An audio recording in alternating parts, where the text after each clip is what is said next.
আমরা বাংলাদেশের মানুষ কেমন আছি, বিশেষ করে আমাদের অন্য ধর্মাবলম্বী যারা আছেন মুসলিম ছাড়া, তারা কেমন আছেন, তারা তাদের সেই অবস্থা ব্যক্ত করেছেন। তো আমরা লক্ষ্য করেছি যে এখানে আমাদের মধ্যে আলহামদুলিল্লাহ চমৎকার ধর্মীয় সম্প্রীতি বজায় আছে। সেটিকে সামনে আরো কিভাবে ভালোভাবে ধরে রাখা যায় সেজন্য আজকে আমরা কথা বলেছি, সবাই মন খুলে সবাই যার যার মতামত ব্যক্ত করেছেন। মাননীয় প্রধান উপদেষ্টা মহোদয় তিনি আমাদের কথাগুলো খুব মনোযোগ দিয়ে শুনেছেন এবং তিনি বলেছেন যে একটি সুন্দর সম্প্রীতির বাংলাদেশ, যে বাংলাদেশে কোনো ভয় থাকবে না, সেটি গড়বার জন্য তারা কাজ করছেন।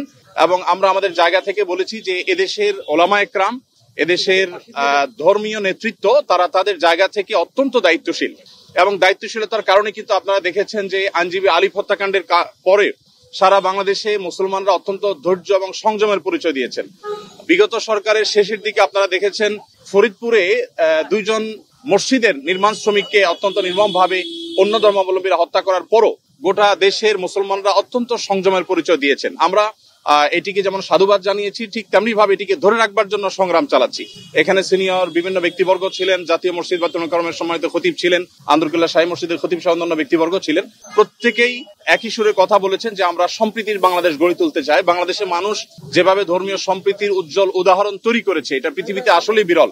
কোন প্রপাগান্ডায় যেন আমরা কেউ কোনোভাবে পা না দিই এবং আমরা যেন সবাই ঐক্যবদ্ধ থাকি, সেজন্য সবাই এখানে কথা বলেছেন। মুসলিমরা ছাড়াও অন্য ধর্মাবলম্বী যে সমস্ত নেতৃবর্গ ছিলেন তারাও কথা বলেছেন। তো আমরা আশা করছি যে একটা সম্প্রীতির বাংলাদেশ যেটি ইতিমধ্যে আলহামদুলিল্লাহ আছে, সেটিকে আরো ভালো জায়গা আমরা নিয়ে যেতে পারবো এবং পৃথিবীর কাছে উজ্জ্বল উদাহরণ হিসেবে আমরা দাঁড় করাতে পারবো। এখানে প্রত্যেকে যার যার জায়গা থেকে চেষ্টা করেছেন এই কথা বলার জন্য যে আমরা শান্তি সম্প্রীতি রক্ষা করবার জন্য কাজ করছি।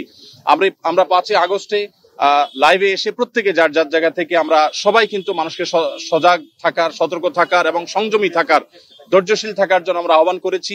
এবং আলিফ হত্যাকাণ্ডের পরও আমরা প্রত্যেকে যার যার জায়গা থেকে মানুষকে সংযমী থাকার আহ্বান করেছি। ইসলাম আমাদেরকে অন্য ধর্মাবলম্বীর ব্যাপারে যথেষ্ট দায়িত্বশীল আচরণ করতে বলে। আমাদের প্রিয় নবী সাল্লাল্লাহু আলাইহি ওয়াসাল্লাম আমাদেরকে মানুষ হিসেবে অন্য ধর্মাবলম্বীদেরকে মর্যাদা দিতে শিখিয়েছে এবং সেই শিক্ষা ধারণ করবার কারণে বাংলাদেশের মানুষের মধ্যে সাম্প্রদায়িক সম্প্রীতি তৈরি হয়েছে।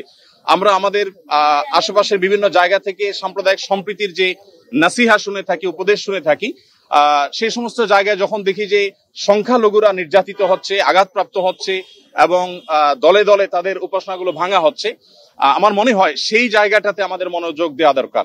আমাদের দেশে সংখ্যালঘু ভাইরা তারা নিরাপদ আছেন, আরো নিরাপদ থাকবেন। তাদেরকে নিরাপদ রাখবার জন্য আমাদের সরকার যেমন কাজ করছে, ধর্মীয় নেতৃত্ব তারা তাদের জায়গা থেকে কাজ করছেন।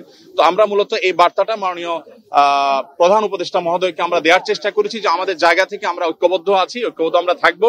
আমাদের হিন্দু, মুসলিম, খ্রিস্টান, বৌদ্ধ সবাই ভাই ভাই হয়ে আমরা এই মাটিতে আমাদের প্রিয় দেশকে এগিয়ে নিয়ে যেতে চাই।